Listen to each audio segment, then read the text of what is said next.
public health. Sanctions and continuing bombing. General Schwarzkopf was there on the platform tonight talking about security with a purpose. Well, it was the topic at the convention. It was the topic in the streets too.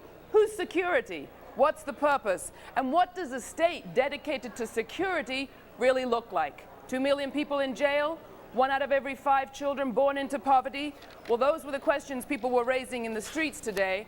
And this is the kind of situation that fuels a dissent that has increasingly come to feel that it has no institutional means of expression. With that kind of a situation, you have these kinds of scenes, the kinds of scenes we saw today in the streets. Let's roll some tape. IMC's Independent Media Center, independent video filmmakers, videographers were out on the streets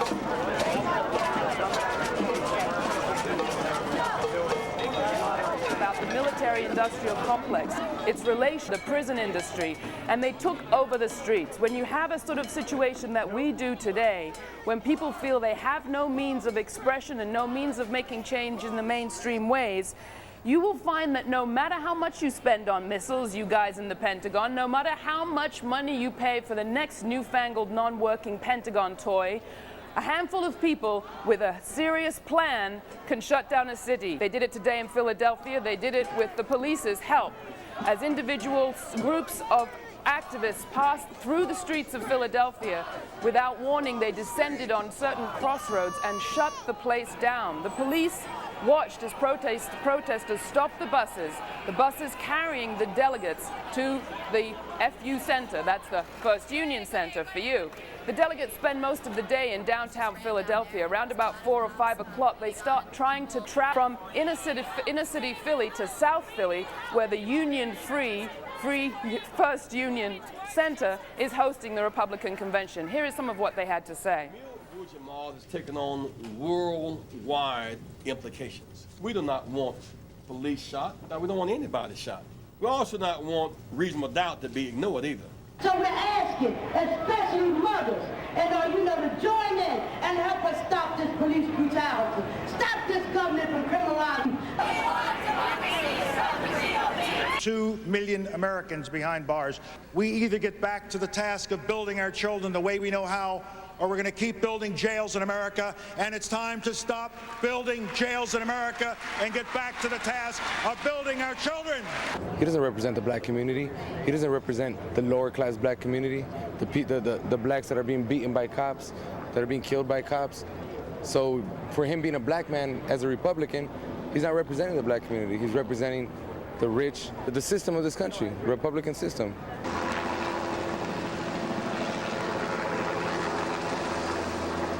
In a scene reminiscent of the bombing of the MOVE headquarters, which took place in this same part of Western Philadelphia just 15 years ago, riot police surrounded and took the high ground up on the top of buildings, the Ministry of Puppet-ganda. What's that? Well, it's a puppet theater troupe headquarters. Their home was a warehouse. That's where they kept the puppets for the protests that took place today. Police arrested over 7 people at the Ministry of Puppet-ganda. They claimed they were uncovering civil disobedience devices. They also made a quick visit to us at the IMC. We'll tell you about that some other day. What you should know is that the IMC remains open for business. We'll be here all week covering events like this one, the interfaith meeting on the death penalty that was held at the Friends Center in downtown Philly. Groups from all sorts of religious backgrounds gathered to protest the continuing practice of execution in this country, with the top executioner, the head of the killing grounds of Texas, the governor of Texas, G.W. Bush. Stop me before I kill again. The supporters of Mumia Abu-Jamal were there in the mix, and the activists took over for more than 5 hours the center of town. Their complaint is that there has been a contract on America set on the people here, particularly the people of the poor. Newt Gingrich was the public face of that 5 years ago. He's more in the background today, and the Republicans will tell you that they're all about compassionate conservatism now. He, however, is not the man behind bars, a white-collar criminal, still, I believe, owing money to his friend Bob Dole. He's not in behind bars today, but some 420 protesters are. Some of the people who organized the protest are right now across town holding a press conference. They're members of the R2K coalition, and we're going to go live to their tape in just a moment. They're presenting a variety of groups with a bunch of different issues. And what is extraordinary about what's happening in Philadelphia here today is that local groups, national groups, even groups with an international focus have come together. They're making the links between the fight on globalization and the criminal industrial complex. Let's go to the press conference now.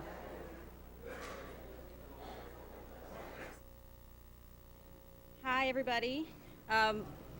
Welcome to tonight's press conference, Crashing the Party by Free Speech TV in collaboration with TV and hundreds of independent media activists from the Philadelphia Independent Media Center. My name is Amadi Braxton, and tonight I'm working with the R2K Network, which is the umbrella network representing the mobilization during the Republican convention this week, including both the permitted and non-permitted events. The focus of tonight's press conference is obviously today's series of actions, particularly the direct action and civil disobedience that took place where protests took to the streets around the array of issues related to the criminal injustice system. We're going to be highlighting some of the day's events.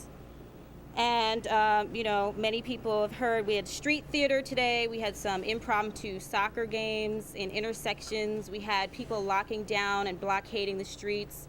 We had some entrance to the expressways blockade. We also saw some preemptive strikes by the police department on protesters. But overall, we feel really positive about today. We feel that we successfully completed our mission, which is to disrupt business as usual during the Republican convention. So while the Republicans are hidden away, locked away down in South Philly in the First Union Center, the real people are out in the streets talking about the issues that are really important to them. And so we have some speakers here today to share some of the events with you. First, from Ray LaForest of the Student Liberation Action Movement.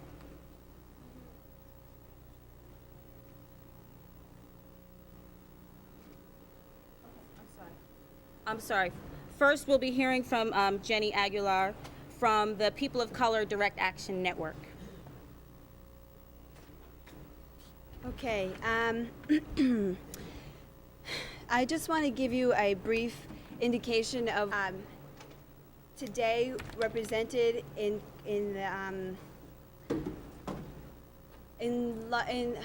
today was the culmination of many days of work by the people of color within this movement. I represent the People of Color Network within the larger organization, or the larger groups that brought this action to fruition on Tuesday, August 1st. I want to just, without saying like why it was that the People of Color Action was created, I just want to say that what I saw in the last couple of days working with my brothers and sisters of color, bringing this action together, was really just examples of what it's like to work in solidarity, what it's like to work when you put love in each other and faith in a cause and in principles as the forefront to existence.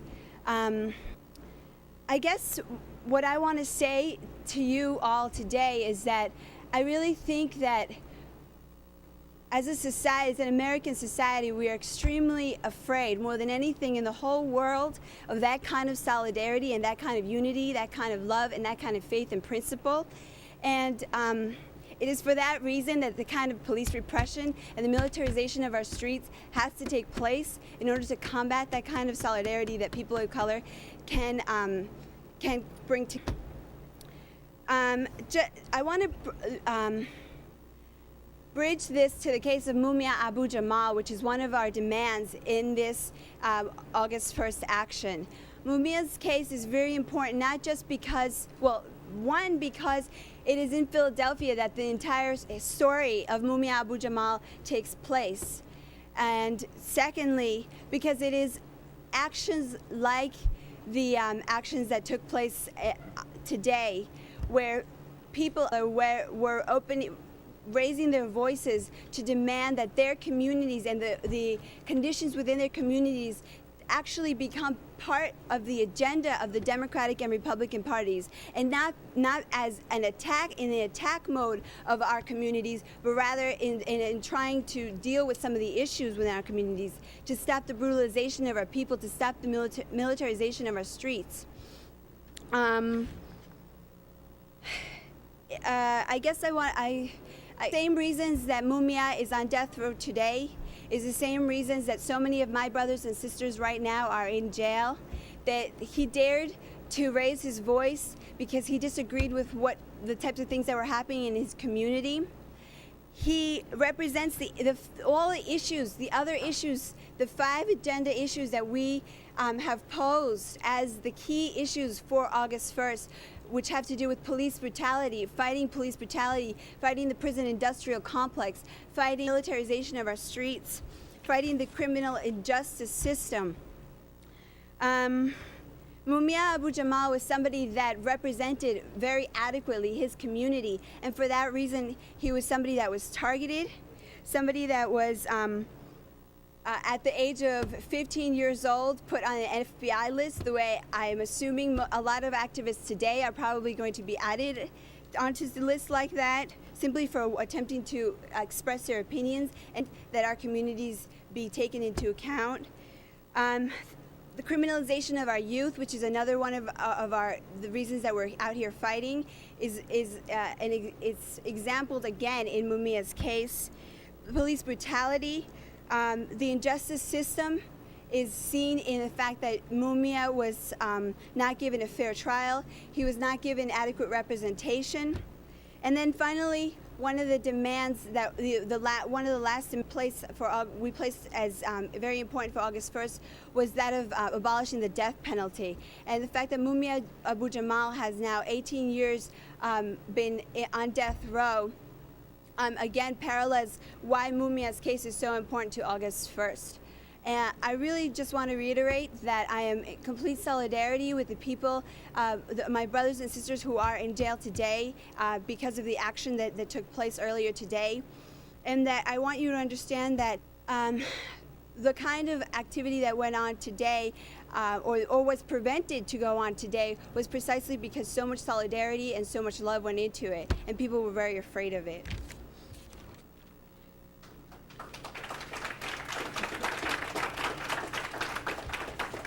Thank you, Jenny. Next, we have Ray LaForest from the Student Liberation Action Movement in New York. Good evening. First, let me say that I'm sorry that we cannot provide you with the kind of accommodation that I'm sure you enjoy when you cover the Republican convention. But by the time those people take what they think is a minimum to satisfy their needs, there's not much left for us working people. Yes, I'll try. Seriously, although greed is a very serious topic, I'm going to address briefly the issue of police behavior today, or maybe rather the issue of police misbehavior. I understand that the press has shown some activities by the participants that maybe we don't necessarily endorse. We cannot be responsible for every individual's actions. However, we set out today to challenge the system, to challenge the status quo, to say that we will not accept business as usual. We can't play the whole thing, but we are sure playing a whole lot more than the mainstream media are playing. And don't forget, this is live broadcast to you, courtesy of the Deep Dish Network, the Free Speech TV folks, and the independent media. This is something you have never, ever seen before. Direct from the streets, through the Independent Media Center, to you. We're bringing you the live press conference, not just the activists in a short sound bite with their fists in the air, the little activists in the nature footage where you don't get to hear them brought into the studio. We take you direct to the press conference so you can hear in full what they had to say. We've got a lot more coming up, so just you wait. Philadelphians in this city today are changing their view about what is going on at the Republican National Convention, and more broadly speaking, what is going on in this country minute by minute. A week ago, we talked to some of them about what they expected to come of the conventions. That's coming up. We've also got more footage coming up for you now, coming from the videographers who've been in the streets all day, covering the protests around Mumia Abu-Jamal, perhaps the most famous man on death row, and that raid on the Puppet House. Stay tuned for more here from Independent Media Center. Let's roll the tape.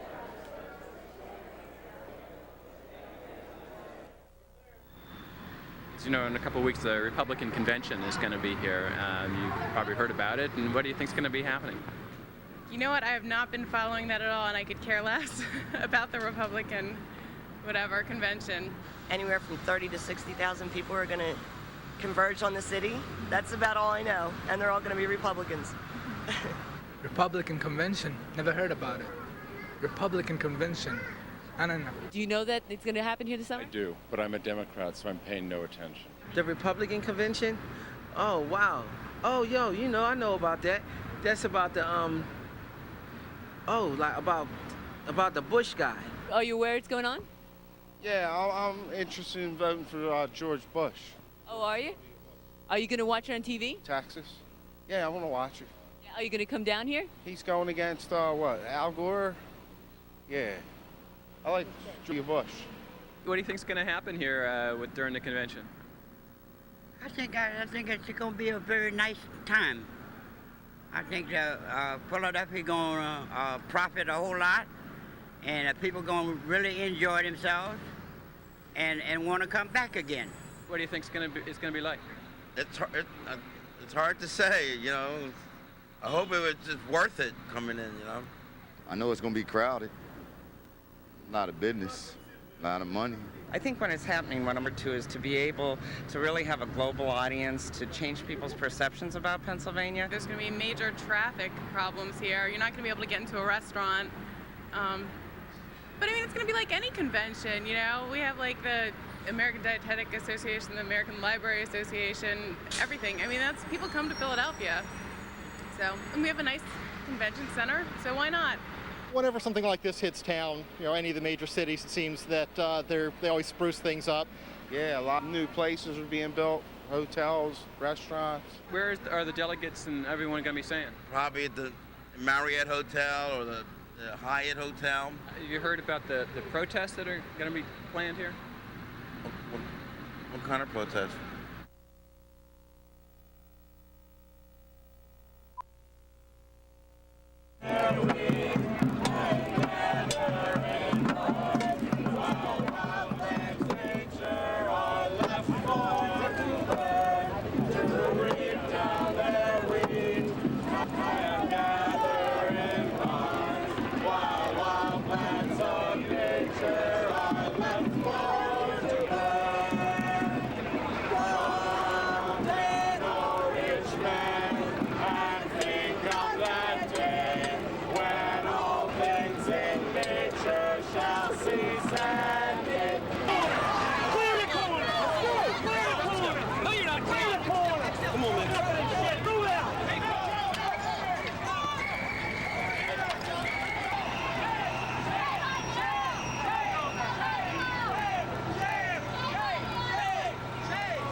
To the puppet space where the a raid is in process, and apparently the clown block has been neutralized. Let the puppets go! Let the puppets go! Hi ho, the Dario! Let the puppets go! So what happened here? What happened we just got here? Oh, you just got here. Okay, well, we had pulled up, myself, my wife, and we were getting ready to head downtown for the actions. Clowns were loading up their clown vehicles. There was activity occurring. At one point, a couple police cars pulled up. A couple white-shirted police officers came out, apparently some big cheeses, headed for the door. There's also one guy in a t-shirt and just the badge, one of the undercover bozos. Well, I'm a clown today, as are all of the Republicans, and I was out here being a clown, and the police pulled up right outside the building, and the officer came up to me and searched my bag without asking me. It was filled, of course, with clown gear. And then they proceeded to the outside of the building, locking all the doors. They lined up 2 lines of cops, about at least 100 cops outside of the building. And with no provocation whatsoever. Don't jump from the roof! No! Life is worth living! Suicide's illegal! Don't jump! I know it's a tough job that you do, and I respect the job that you do. I know there's a lot of crime, and there's a lot of things that have to happen to prevent this crime, or intercede, or find bad guys. But friends, just let me tell you, we are not the bad guys. We're agitating for a peaceful change in society. We are here to speak about love, to share joy, to share happiness. And that means you gotta open up your heart, your mind, your soul, and share it. Excuse me, can you tell me what's happening here? I don't know yet, I'm just arriving. Okay, we understand that there's clowns being held inside against their will. All right, thanks.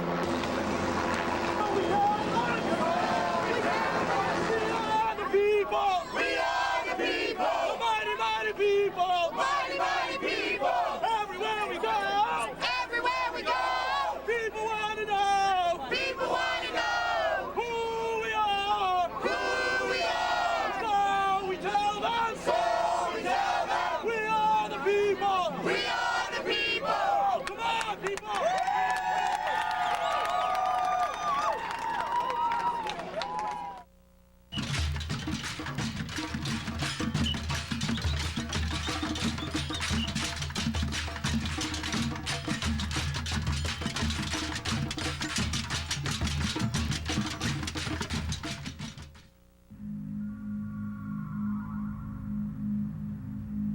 What he said was so clear, so true, that I had to stop everything and concentrate on his message. Somebody scream murder inside of my head. The executioner's clock controlled by the feds.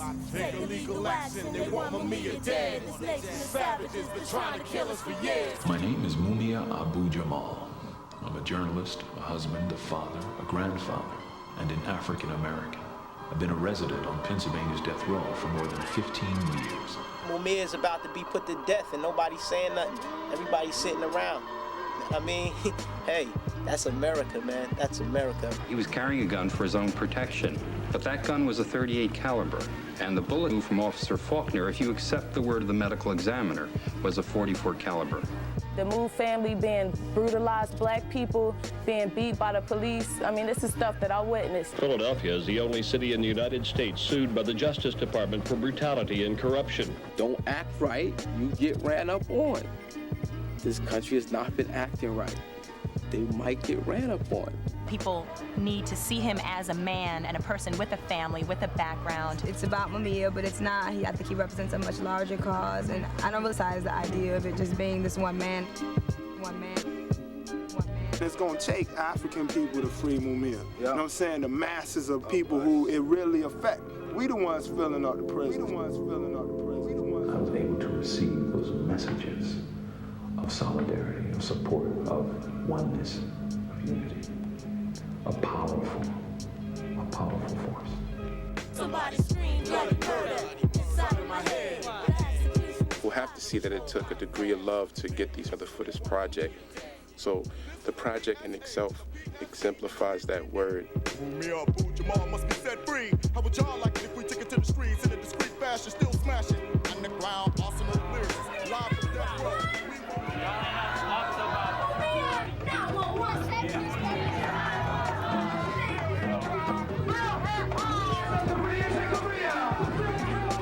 Don't let the ball go down till freedom is found.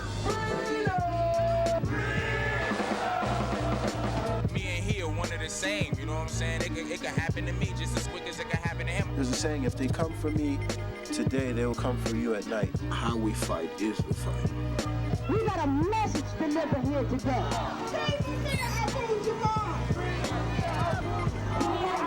Will be free. This is the life we're protecting. This is all we have.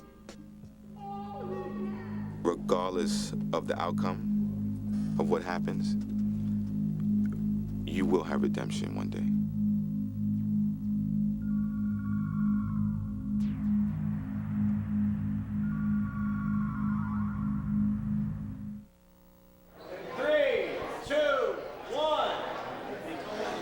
That's what this program is about, folks. You're watching Crashing the Party are about giving voice to the voiceless. You don't know what it's taken to bring this broadcast to you tonight. We've had people all over the country, technicians working in public access cable stations from New York to Philadelphia, right here in this city, who have literally gone up to the top of their buildings, run wires down to figure out how to get that access to the deep dish. The Dish Satellite Network is bringing you this broadcast with an awful lot of help from folks who want to make it happen all over the country. News is breaking right behind me. You have no idea what it's like to be broadcasting live from inside the Independent Media Center. We're hearing about cops confronting protesters with bicycles, bicycles getting thrown here and there, cameras going underneath the wheels of cars. There is all chaos, I was going to say, mayhem breaking out there in the streets of Philadelphia. We're trying to bring it to you live. Now, some of your stations may choose this moment to pull away from this coverage, but we have 1 hour more we want to bring to you. Why don't you call your local provider and thank them for bringing you Crashing the Party this far, and say you want to take the whole ride with us. Say you want them to broadcast the whole deal. Call them up, thank them, and ask for more. In other words, don't just sit there, do something. You're activist media consumers. We're bringing you your news. Stay tuned.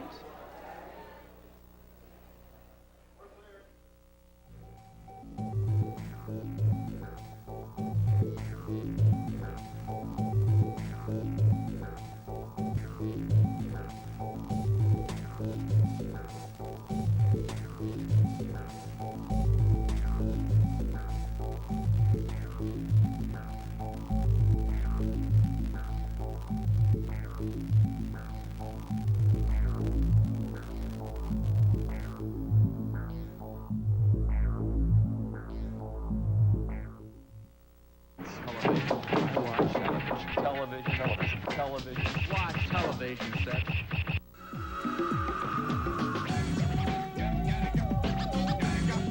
Looking to get more out of your TV this summer? Get the best of progressive television from the Independent Media Center and Free Speech TV, now playing 24/7 on Dish Network Channel 9415.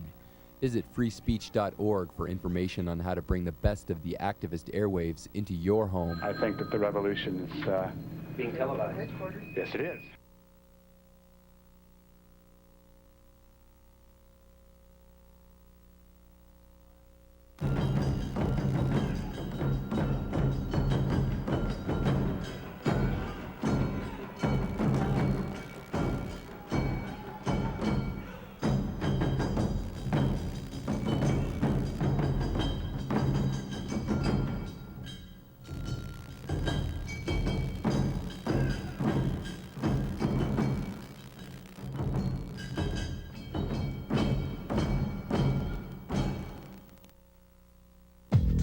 Obsession,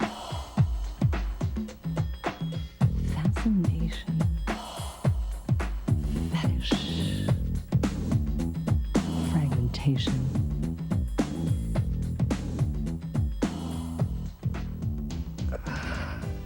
Why are 9 out of 10 women dissatisfied with some aspect of their own bodies? The beauty industry is the beast.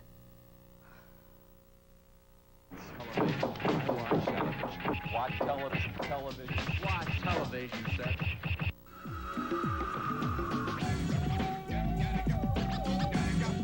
Looking to get more out of your TV this summer? Get the best of progressive television from the Independent Media Center and Free Speech TV, now playing 24/7 on Dish Network Channel 9415. Visit freespeech.org for information on how to bring the best of the activist airwaves into your home. I think that the revolution is Being televised.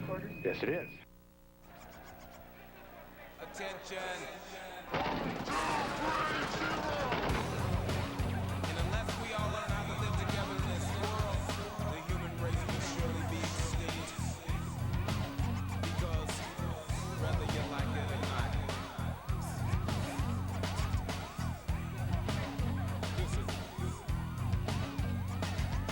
Crime,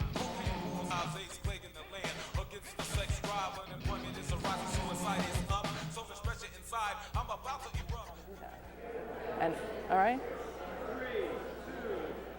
Great. Good evening. Live and direct from the IMC of Philadelphia. Once again, this is The Last Emperor. And as I told you before, I'll be continuing my expose, or should I say my examination, of each portion of the IMC and its vital role in completing the overall task at hand here in Philly. Tonight from Web Video, we have my man Bob. He's been working hard all day. He's ready to tell us a few things about Web Video. And first of all, Bob, how many people are on staff here, roundabout, in terms of Web Video? There have been about 3 of us. It's on and off because actually the people who are on Web Video are part of the video team, so most of us try to rotate out to shoot stuff as often as possible. Okay, so what sort of things are coming across on Web Video? What in terms of activism, things surrounding the Republican convention? What's going on? Well, unfortunately, the website's been extremely up-to-date today, except for the video stuff, because as stuff rolls in, deadlines at 8 o'clock to get stuff out for shows like this, and so the editors get first crack at most of the stuff. So actually, at the moment, I'm embarrassed to say there are only a couple really fresh clips up, but there's a lot of, we try to put up both content-oriented stuff. Okay, next we'll be going to a panel discussion between 2 labor leaders who support the struggle between democracy and workers' rights. Roll footage.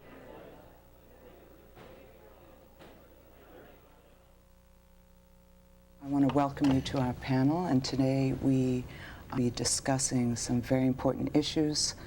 Millions, of course, are watching what's going on at the Republican Party convention, what's going on in the streets around the Republican Party convention, but yet millions of people do not often have the opportunity to hear from labor, from the working people's leaders, an interpretation of the current political developments and this very important political event. So I want to welcome both of you. Mm-hmm. Thank you.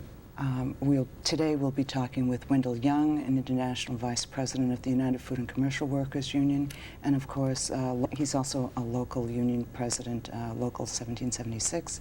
And we'll also be speaking with Marty Berger, who is from the United Needle Trades, Industrial and Textile Employees Unite.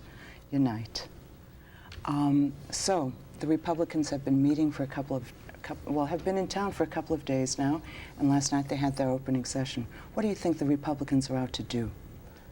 What's your interpretation? Well, they're trying to put a mask on what the real Republican is. They're pushing this diversity, and I was on another interview, and the calls were coming in, and one of the callers said to us, I notice you have a lot of speakers of minorities, but you don't have too many delegates.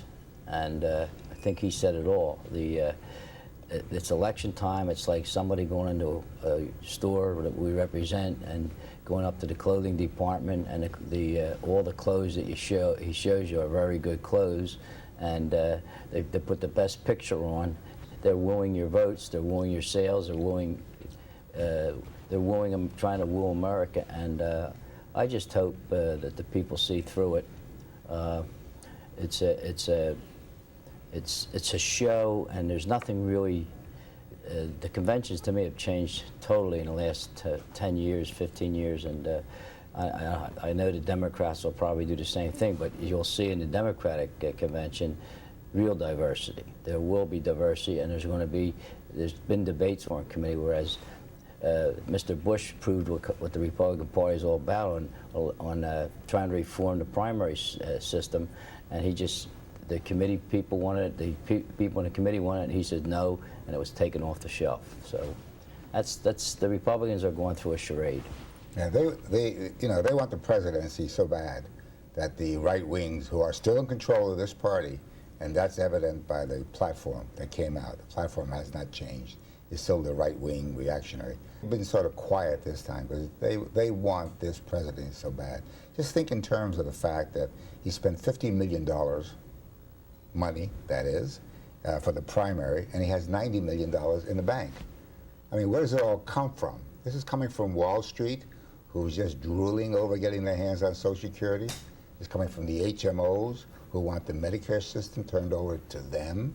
Coming from all the people who hope to gain the corporations, deplete our entire treasury, our surplus, by tax cuts. So this whole thing is a charade, and this diversity is not fooling anyone.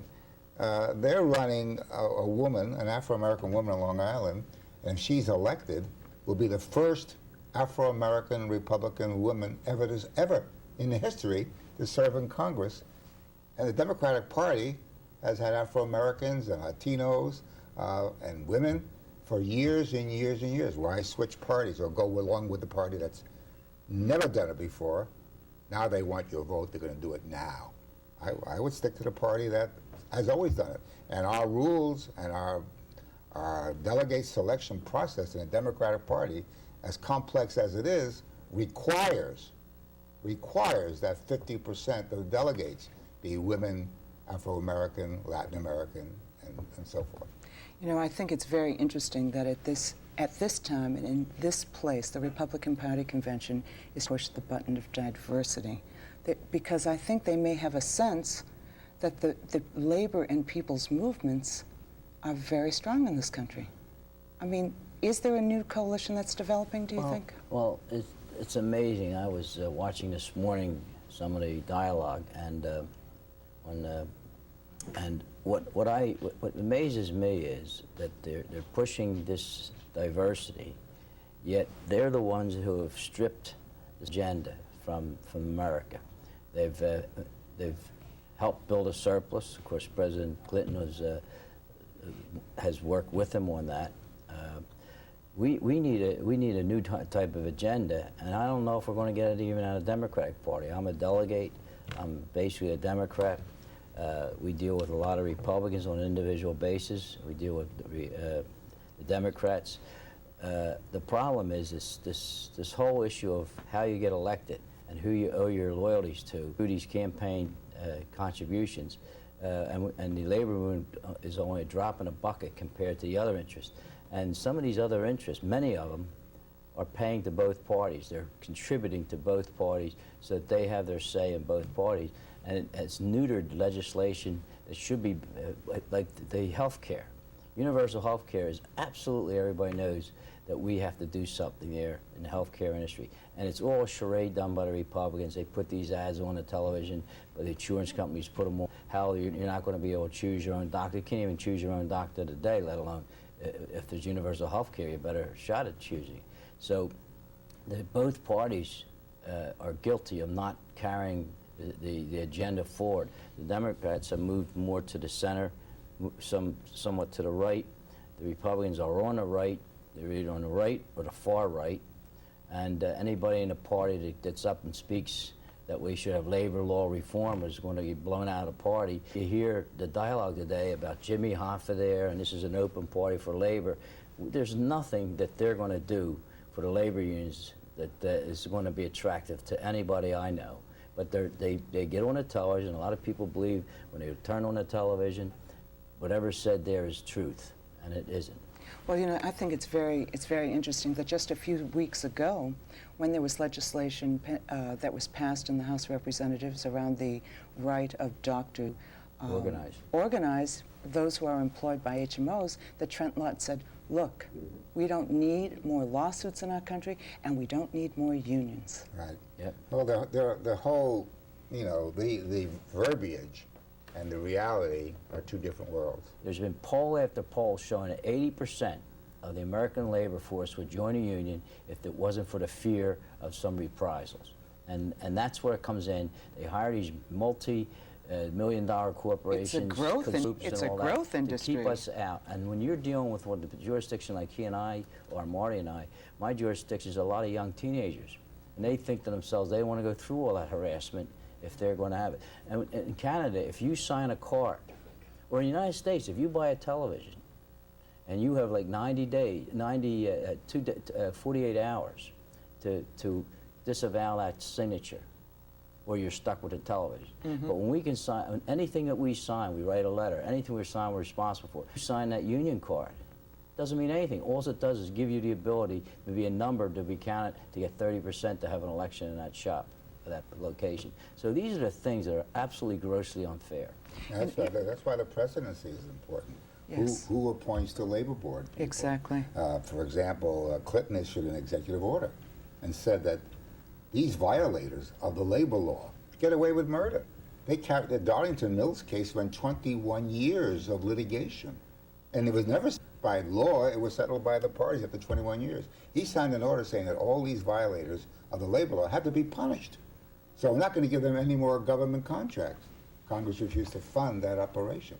You know, and it brings home the most important point, that it ought to be a right to have protection when you're on the job from the arbitrary actions of corporations and management. The original law, when it was passed, the Wagner Act, was strictly for the rights of the worker to have collective bargaining and sit down as an equal with the employer over their wages, hours, and working conditions. What's happened in the Supreme Court decisions in recent years, from Reagan on down, even though Clinton's been in there, they still don't have, they can't repeal these things because it's still a conservative court. The property rights more than exceed the personal rights of people, the rights of them to collect the bargain. Things like property rights is supreme. We can't even go on a location and ask people to join a union or even talk to them about it in a retail store, say. We are banned from doing that on the fear of penalties that are more enforceable than the penalties against the employer. I want to tell you right now that that's why we invited you to be on this panel, because the people of our country need to hear the facts. The corporate media does not tell the full story of what the reality is for working families. Read it in the labor press, and that's the only place you find out what's going on. The labor movement is getting more and more behind as we're on cable access TV now. Right. And we're pushing that access should be according to law access. And in many communities, like in my community here in Philadelphia, that cable access is being denied by absolutely doing nothing. I really want to thank you for coming to be on this panel, because there's a new political moment in this country where labor and community are coming together to make the issues, the problems of working families the most thing on the agenda of Congress, the most important thing on the agenda of the elections, and we hope that we can have a victory for working families in the 2000 elections. Thank you so much. Judy. You're welcome. And in 3, 2, 1. From labor rights to free speech rights to the politics of policing. You know, they call the places where people are gathering at these protests convergence centers, and that's exactly what the issues are. On the question of policing, heat increased in this city of Philadelphia with the beating of Thomas Jones just a few weeks before the convention. But the temperature was already very hot when the topic was violence by police against the people they're supposed to be protecting. It's not too long ago, or indeed too far away, up coast to New York City, where Amadou Diallo was killed in a hail of 41 police bullets. Topic of our next tape brought to you by the Independent Media Center. Here it is. It's coming, it's coming. All right, thank you. Even with the resolution of this case and Judge Teresi's words that the book is closed on this case, for these police officers and their families, it's going to take a long time to recover from what they've gone through. This was a great tragedy, but I think it's a tragedy from which we have to learn something. In fact, we should learn a number of things. First of all, it fills me with profound respect for being an American and for living in a country that has the right to trial by jury. I think this jury reaffirms our confidence in the American system of justice. There are going to be people that have very, very different viewpoints about this case. They have every right to express their viewpoints about it. They have no right to break the law.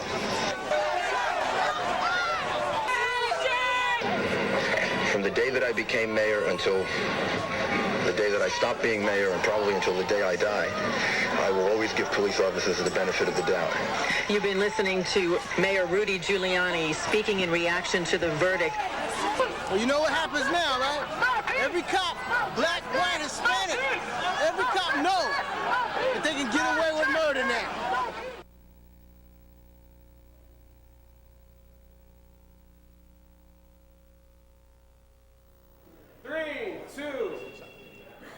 Good evening. This is Fault Line, and I'm your host, Sarah Scully.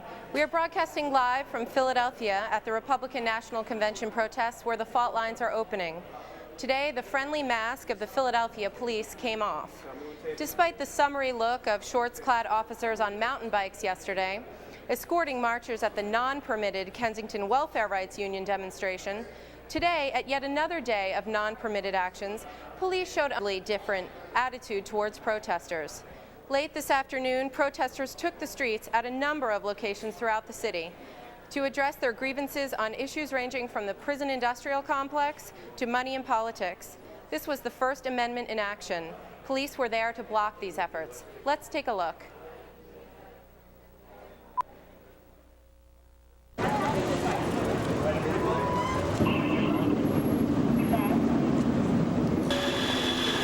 Everywhere, all the time. It doesn't feel safe to me. It feels like a cop zone. A lot of folks are really scared, so they're not actually coming out. You know, the people who aren't white aren't coming out to this stuff. You know?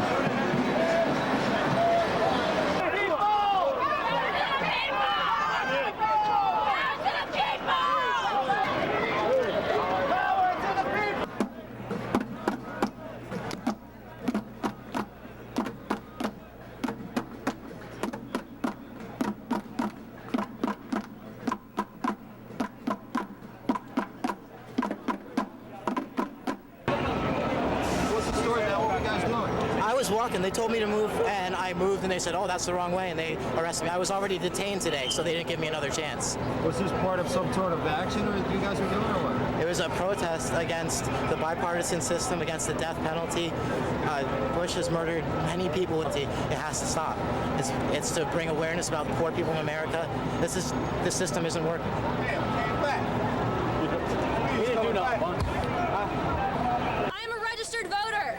I have gone the avenues of regular democratic decision-making, trying to participate in the process, and I think this is valid too.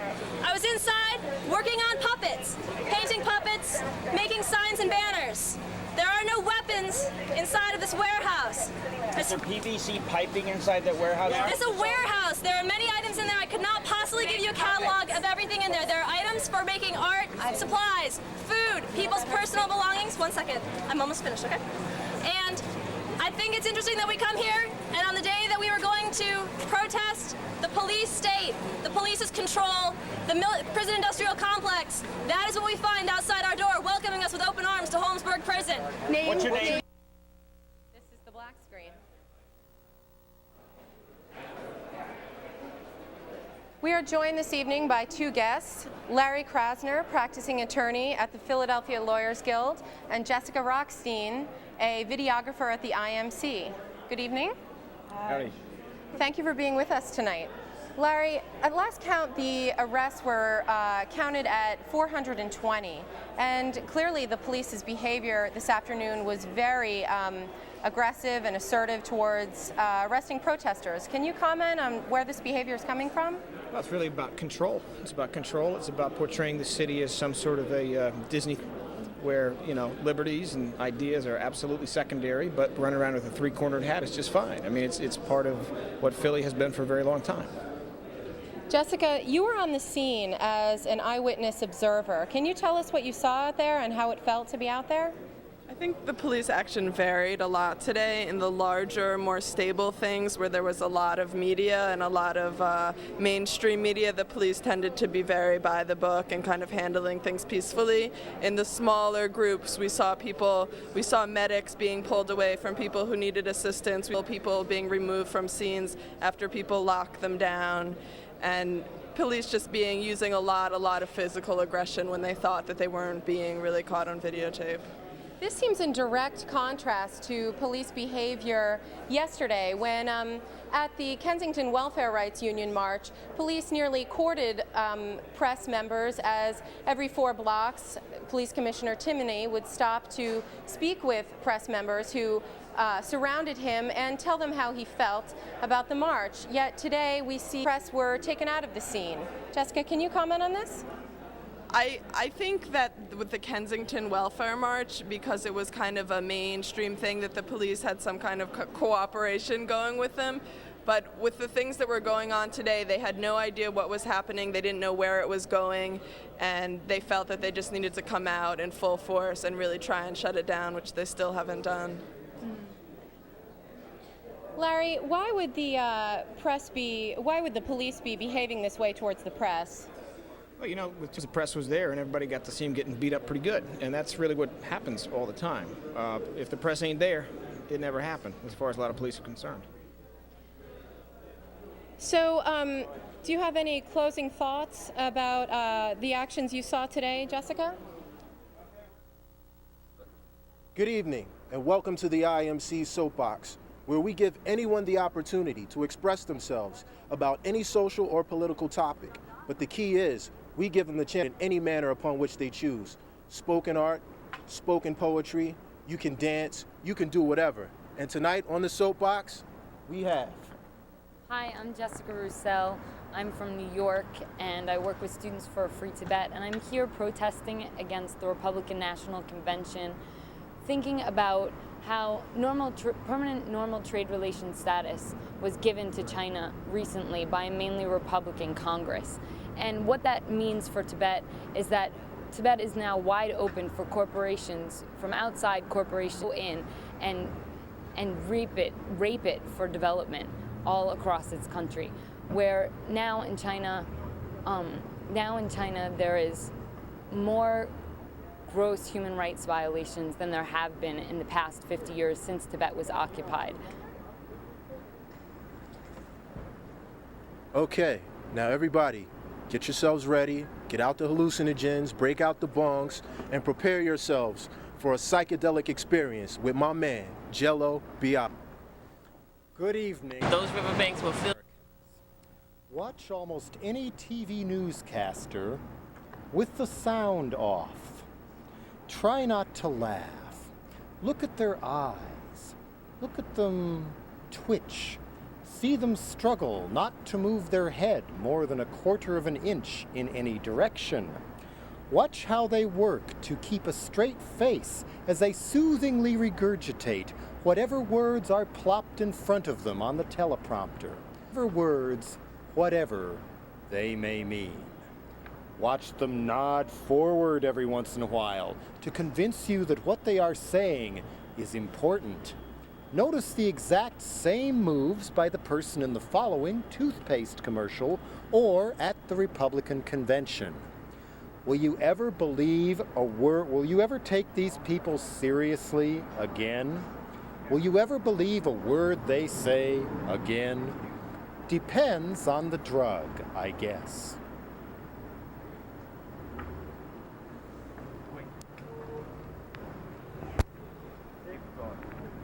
Well, once again, this is the Soapbox. You see how it's going down. Anybody can come over and express themselves, whether it be poetry, whether it be singing, whether it be dance steps, but you got to be careful when you're on the Soapbox because you might fall off, and we don't want that to happen. Now, anybody who wants to participate, just come on down to the IMC and express yourselves, again, in a political or social manner. You just saw my man Jello Biafra do his thing on a psychedelic tip. I'm sure you're putting out your blunt right now, just relaxing. You know, it was very informative, but at the same time, it was entertaining. And that's what we want to do, blend both of these things here on the Soapbox. Now, next up, we'll be looking at footage from a rally in North Philadelphia with the abolitionists united against the death penalty. They've gone to Harrisburg, they've gone to City Hall. Now they're about to take it to the hood. Y'all don't want to miss this.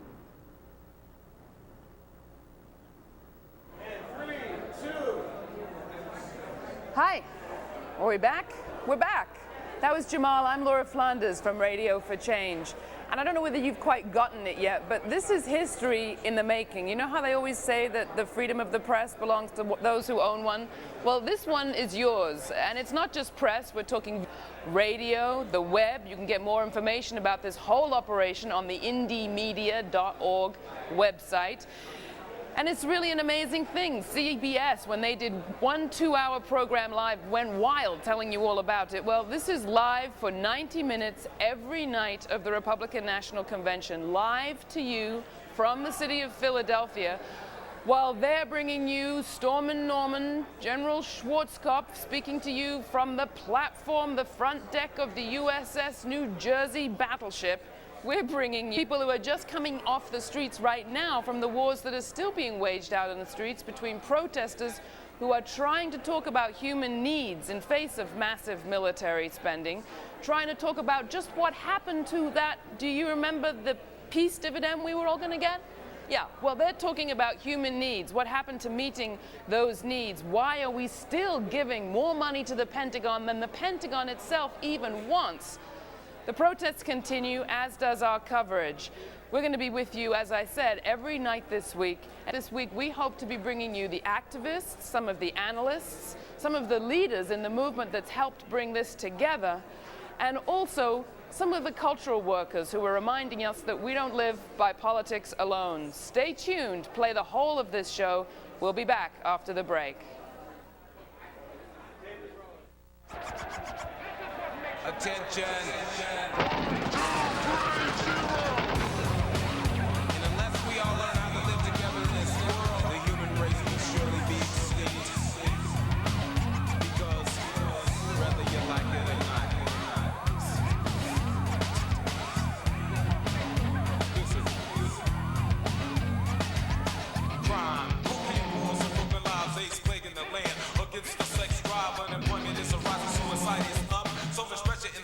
I'm about to erupt.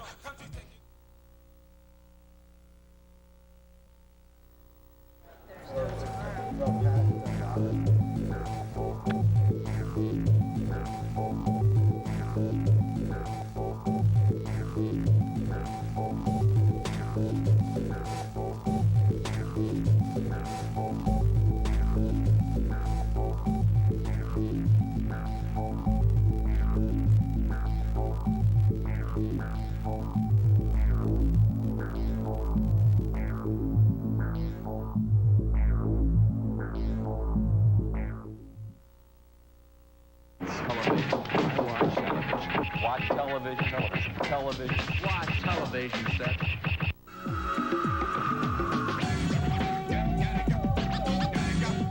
Looking to get more out of your TV this summer? Get the best of progressive television from the Independent Media Center and Free Speech TV, now playing 24 on Dish Network Channel 9415. Visit freespeech.org for information on how to bring the best of the activist airwaves into your home. I think that the revolution is being televised. Headquarters? Yes, it is.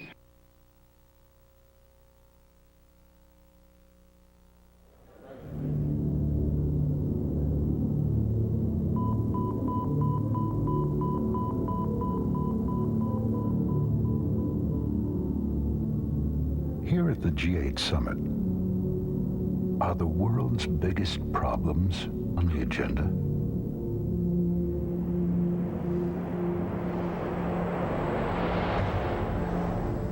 Pollution, overconsumption, toxic waste, economic progress is killing the planet.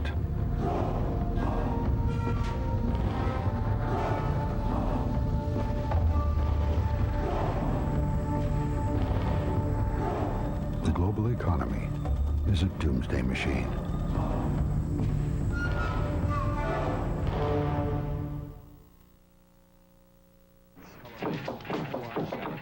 Watch television. Watch television set.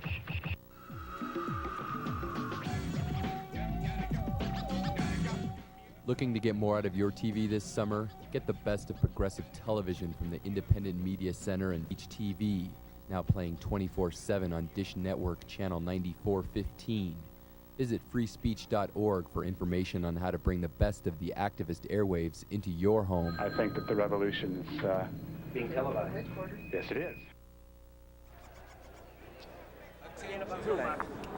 Yo, live and direct once again from the IMC soapbox. We got another hot one off the presses for y'all, or should I say live from the street. We have a young lady who had an encounter today in light of some of the things surrounding the convention, and she wants to tell you what happened. Yeah, all I was doing was taking my banner in, doing some peaceful, nonviolent civil disobedience. Next thing I knew, the cops were pulling at the banner. I just held on a little bit. I didn't even, it was just reflex. Next thing I know, they're pulling me down, they're wrapping me in the banner, they're pulling me for, like 20, 30 feet and kicking me along the way. As you can see, they were afraid to arrest me. They put me in a paddy wagon to arrest me, but when they got me to the police station, they found out that I was so they took me to the hospital. Wow, that's incredible. And as you can see, it's going down heavily. But next up, we'll be looking at footage from a rally in North Philly with the Pennsylvania abolitionists united against the death penalty. They've gone to Harrisburg, they've gone to City Hall. Now it's time to take it to the hood. Check it out. You don't want to miss it. Delegates, Governor Bush, and any other Republican that wants to come out and find out the real issues that impact not only Philadelphia, but inner cities throughout the United States. Logan is an area that was built on riverbanks, and those riverbanks were filled in with cinder and ash. These homes have settled and started sinking. This sinking has really started almost 15 to 20 years ago. So the city has known about this situation for a long time. I don't think anybody cares because it's not even, see all this, those are supposed to be cities. Sometimes they block, we get together and we clean it up a little bit, but that's it. Tell me what's happened with the neighborhood. Well, you can see. I don't have to tell you. It's all torn up, and they're very slow getting it all out of the way. 2 years they've been getting those houses down. They should have had all of that out of here and cleared off and gone. Yeah. I worry about whether I'm going to have to move when I have to put like $1,000 to fix things in my house. I don't know whether to fix them or when they're going to come and say, you have to move. I was going to be here until, well, the rest of my days. I thought I was. I hate it. It looks terrible. Me too. And I wish they'd give us some money so we can move. One of the main things is that the timing. With Wissanomi, predominantly a white area, 35 homes that were demolished, cleared, people compensated in 21 days. In Logan, you had 957 homeowners dragged out within 13 to 14 years. Some of them still not compensated. Houses still not demolished, people still not relocated. If you could say something to George W. Bush, what would you tell him about what your neighborhood needs? Well, no matter who isn't gonna do much for us anyway. So what can I tell him? Are we strong? Are we united?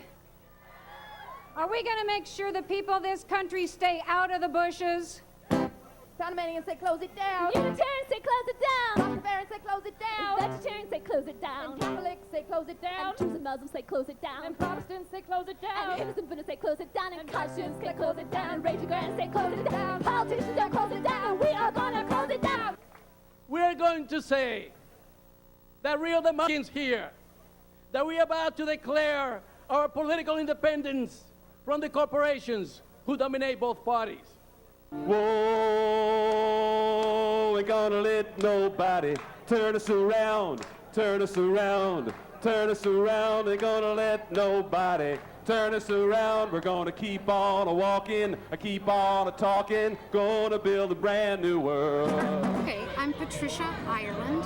I'm the president of the National Organization for Women. I thought it was very important to come to this Unity 2000, not with any thought that we might influence the Republican Party, but rather that we might have some impact on the pro-choice Republican voters, on independent voters, on Democratic voters, but also on those who never intended to vote. Perhaps if they see what we're talking about on your television, hear it on your radio, that they may recognize that their participation matters. That they're not just one person against the Congress, the court, the culture, that they are part of a broader movement and that everything they do is mirrored and magnified all over the country. We've got so much on the line with the Supreme Court being divided 5-4 on reproductive rights issues, on violence against women issues, on economic issues, civil rights issues. And I know that most people haven't voted on the court before, but to see George Bush pick Dick Cheney and say he's got no litmus test makes me very concerned with who he's going to send to the Supreme Court.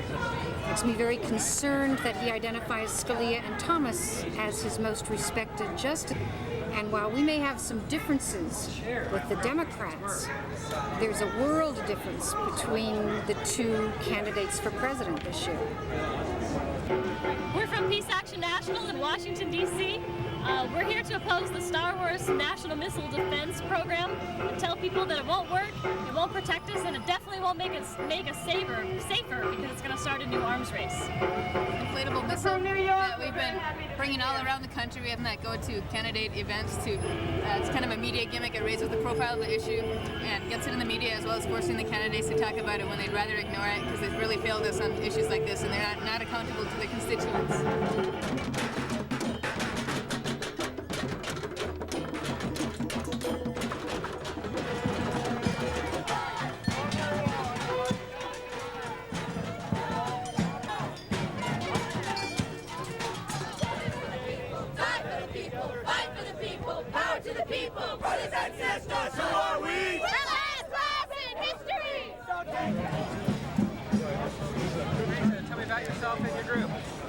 My name is L.J. Hawkins. I'm a member of Socialist Alternative, which is the United States section of the CWI, a Committee for Workers International. The reason why we're here, one of the key things that we see is this is a continuation of some of the protests that's been taking place in Seattle of last year, the D.C. demonstrations against the IMF and World Bank.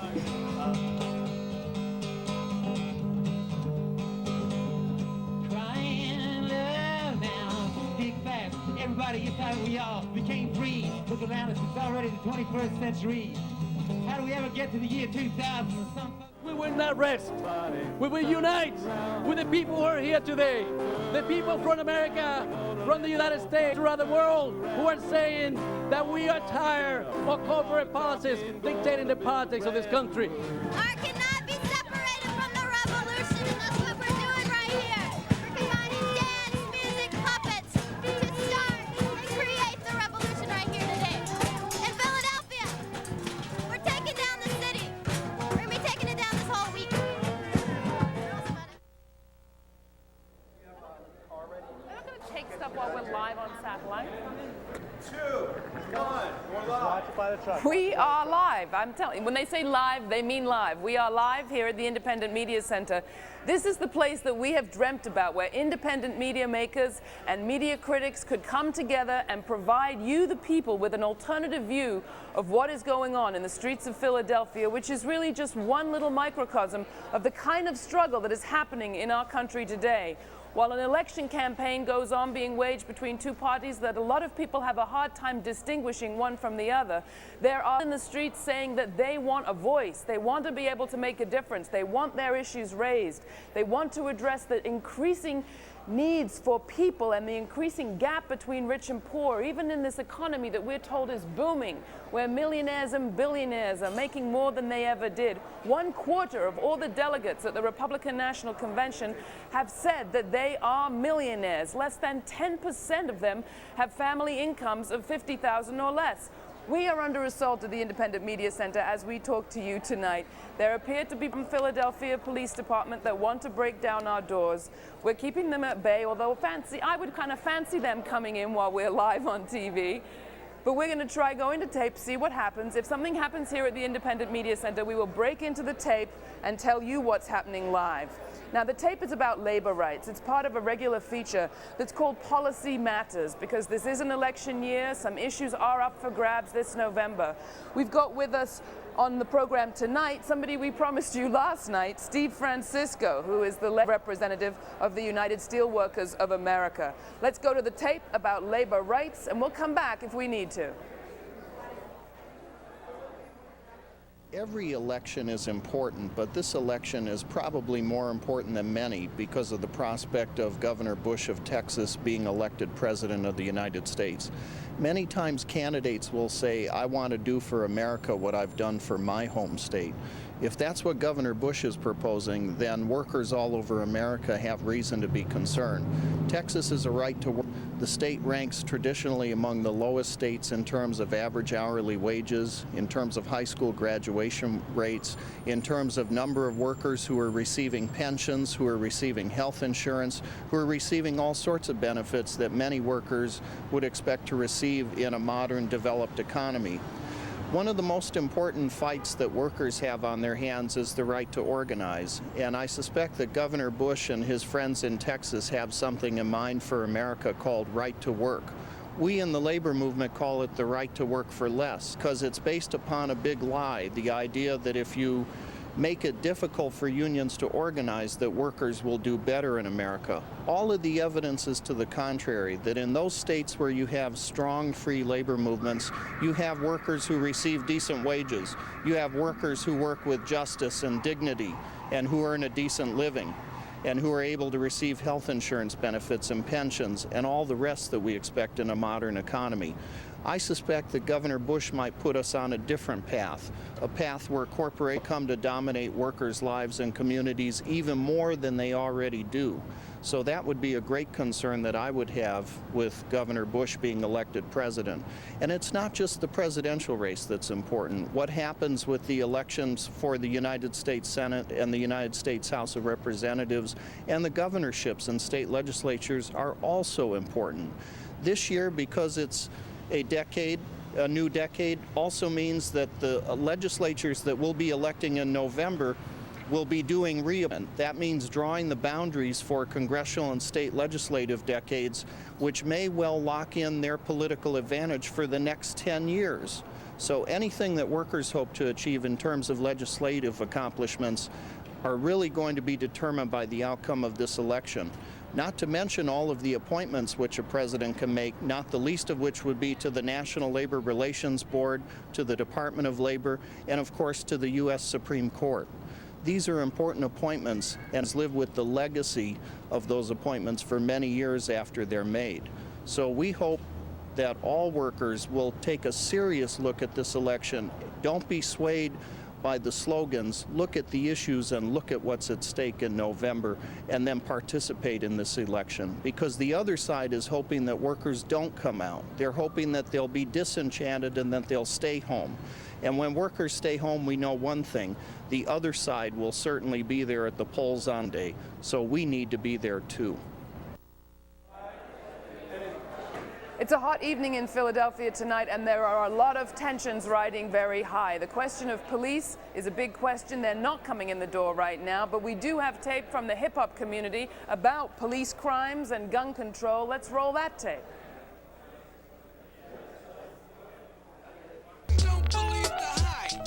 Peace, this is Howard, hip-hop out representing 30 Dozen and Bent Minds. We rhyme for the poor and the underprivileged. Just coming out to y'all to let you know the GOP, the Democrats, not feeling none of you. You need to stop lying to the people about welfare. You need to stop lying about taxes. You need to stop lying about affirmative action and the whole nine. I'm not feeling none of you cats. The revolution is right here. It's right here. We the future. We the ones that's gonna run this country. I'm coming to crash the party. This is for the real drug dealer. You know, misguided street pharmacists. I don't understand how you don't see no harm in this homicidal course of action. See, upon your pursuit of governmental satisfaction, you bring about the demise of so many. Mr. Good and Plenty, you offend me with your blatant disrespect to the ancestors. But see, there's no shame to your game, so your name has become the cold sore that festers on the lips of my neighborhood. We think maybe you should step, cause the rep you receive here is that of a lost whore. See, we really don't know what you tricking for, but yet and still you keep letting these streets run up in us. Screaming, how we ain't having it, about how it's money out here to get and ain't nobody gonna stop you from grabbing it. How you traded in your white capes for white rocks to burn, noose, and massacre generations to come on the blocks of the cities that we're living just enough for. Well, we've had enough for of your Rolex wrist pals, crystals, and pistols, so I've appointed myself the elected official to tell you that we are tired of our children being startled awakened due to the random shots being fired due to your misguided order. Shucking and jiving instead of striving to feed your daughter. So, no, Mr. Pusher Man can't understand your affliction, cause while you tried to put food in that little girl's mouth, you see my two cousins starved due to my aunt to be a $10 ready rock bags of crap got me ready to fuss and snap, get the 45 and the clip loaded in and bust a cap in your ass. but instead I pass. I won't do that. I take a step back because my soul had a conversation with my conscience and they both confided. Then I decided that this would be the first of a resolution to redirect what has been misguided. Peace. It ain't no justice or equality. Why you keep lying to me, telling me I'm dwelling in a land of the free when we really be slaves to society, lost in health, poverty, a country of sex, lies, and robbery. Consciously, politicians keep them while I don't vote or feed into the controversy like it's gonna be one of my peeps in presidency, ghetto residency, controlling their currency. That'll be the day they take the drugs off the streets, ban the hammers that they on with, screaming some peace. You never visit my hood, and your intentions ain't good. Keep them eyes and them phony smiles lying to you. This is America. You know what I'm saying? This is what, you know, you can't see what your country is in your White Houses. You know, you can't do that. You know, you've got to be out here with the people. Tyler, itself, Bitmons, we on the app. About to jump off the ass. The revolution is gonna be on the app. On the app. Can't take it. We need to crash it. Political. We need to crash it or I'm jumping. Yeah. Don't jump. About to jump. No, I'm crashing. 3, 2. Good evening. Once again, live and direct from the IMC in Philadelphia, I'm the Last Emperor. Continuing part 4 of my expose into the wide world of IMC coverage, the realm of web radio. Here with me to describe what actually goes on inside the world of web radio and the IMC is my man, Dan, the radio man. What's up, Dan? What's going on, Jamal? All right, Dan, why don't you just give me a brief overview of what it's like to work here in web radio, exactly what you're dealing with, and how it contributes to the overall scope of the IMC. Well, what's it like? A lot of fun. Okay. I love it. What it contributes to the overall scope of the IMC? Well, this webcast is not only on the web, but it's being picked up by FM radio stations all over the world. FM is one of the most accessible media to people everywhere. And so that contributes quite a bit to the overall scope of the IMC. And we have everything from on-the-street reports. We've had people on cell phones, chaotic situations, jacking right into the board and broadcasting what's going on live. Well, that seems. Hi, I'm Briggs from the Militant Mamas. From the way the last one's eyes shifted swiftly as I met his slightly, I thought maybe they just don't know. To you it's freedom, your God-given right to approach me, maybe get lucky. The worst conclusion, you imagine a temporary scratch on your sense of perfection, but you've never lived. The burden of breast, the fear attached to a female face, but now the space between you and me and the door, my hand and my keys, this train in my house, the distance, the people are all crucial to my survival. Because behind these strong boots, this serious frown, this move across the ground, my willingness to call you on it when you look me up and down is the adrenaline and the fear. Because my worst conclusion, what I always imagine is my legs thirst open and my life changed forever. Because girl power won't help me this time. Yeah, thanks to my new comrades led by 5 bimbos, I can embrace my libido. Hey, even masturbation, what liberation when I still can't leave my home alone without fear. When one day doesn't go by that I don't realize that your staring eyes aim to make me irrelevant. KOT from the anarchist Black Cross. The revolution is torn sneakers, dirty fingernails, and caffeine dreams. The revolution smells of frying plantains, wet newsprint, and tear-stained cheeks. The revolution...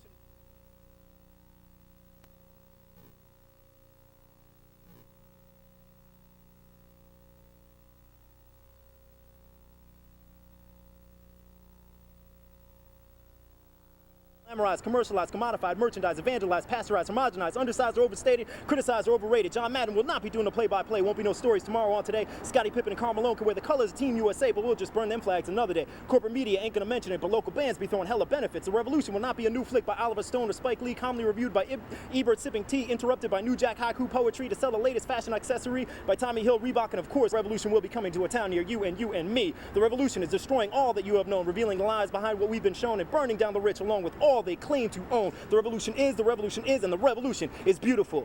We'll now be going to tape. Can I bring, hey, we're back. This is live TV and the lights are going out, but the cops aren't entering the door. It's just very tense around here. You know, a lot of the people who are here tonight with us, here in the Independent Media Center and in this city of Philadelphia, we're in Washington, they were in Seattle. Many of them have spent time inside jail. They've been arrested for good reason and for bad reason. They've been there because they've refused to move when the police wanted them to move, because they are practicing in the tradition of every movement of this country. their right to get a voice and demand their rights in the streets when they don't see a direct way to make change through institutional means. From the abolitionists to the Jets, to the civil rights movement, the trade union movement, to the movement around prison rights, and right up until today's movement around globalization, you've seen people take to the streets and commit civil disobedience in order to get their message across, to make their demands heard, the kinds of demands that the people in power never want to hear, and the people in power tend to own the means of communication.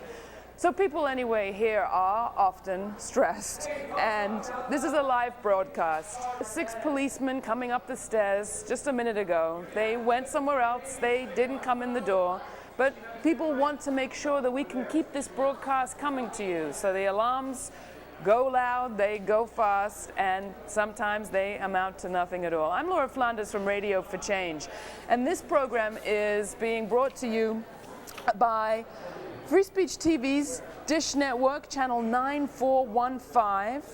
It's also being seen in many places on local public access, and it's streaming live on the World Wide Web on www.freespeech.org. As the lights flash in and out and the activity goes on behind me, let me just tell you that you can get more information about this broadcast called Crashing the Party and the morning telecast of the nationally syndicated award-winning radio program Democracy Now! By visiting either of the 2 websites that you'll see in a moment, www.freespeech.org, or you can go directly to satellite.indiemedia.org. That's Indie Media with a Y. The programs are free to your community television stations. You can call your stations and urge them to carry the whole broadcast, the whole 90 minutes in the evening and 2 hours in the morning. Listen to what people have to say. The mainstream media are listening. We're already getting some attention from the big corporate guys out there. The program that we're bringing to you has drawn the attention of some big reporters who are out there covering the convention. Maybe they're not wrong. The convention isn't all there is to cover in Philadelphia. We think that you'll agree. It has been quite a evening here at the IMC. We have another tape to play. We're going to go to tape now. Tape 2. Tape 2 is where we're going to, I think, or something like it.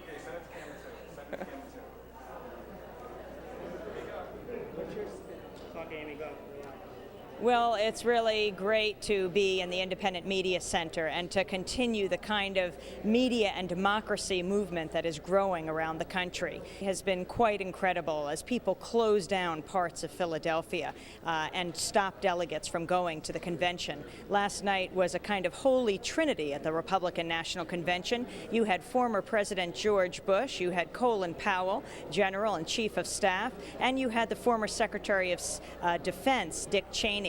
There they were together in the convention hall. I had a chance, along with Democracy Now! Producer Jeremy Scahill, to question former President George Bush, and I asked him what he says to those who call him a war criminal for bombing Iraq. He said he calls them idiots. Well, here at the Independent Media Center, we respect those kind of views. In fact, we give voice to them, and that is why the Independent Media Center must exist. In fact, I think that the people's voices that we hear on the streets and in these halls are the voices of the majority, not the minority elite we see in the convention center, like tonight, Norman Schwarzkopf, former general, who is... These are the kind of people who are broadcast everywhere. It's very different at the Independent Media Center. Tomorrow morning on Democracy Now! And Free Speech TV, broadcast over the Dish Network, we'll be bringing you an encounter with former President George Bush, with Newt Gingrich, as well with Jimmy Hoffa, who is here being feted by the Republicans. Jimmy Hoffa, who has yet to endorse Al Gore. We'll also be talking with mothers who've been incarcerated because they're drug offenders, and we'll be bringing you the sounds of the street. I saw police beating protesters as the rest of the media talks about how reserved they have been. They have been well trained, is what they've been. Back to you, Laura. Me and Jamal. What a night.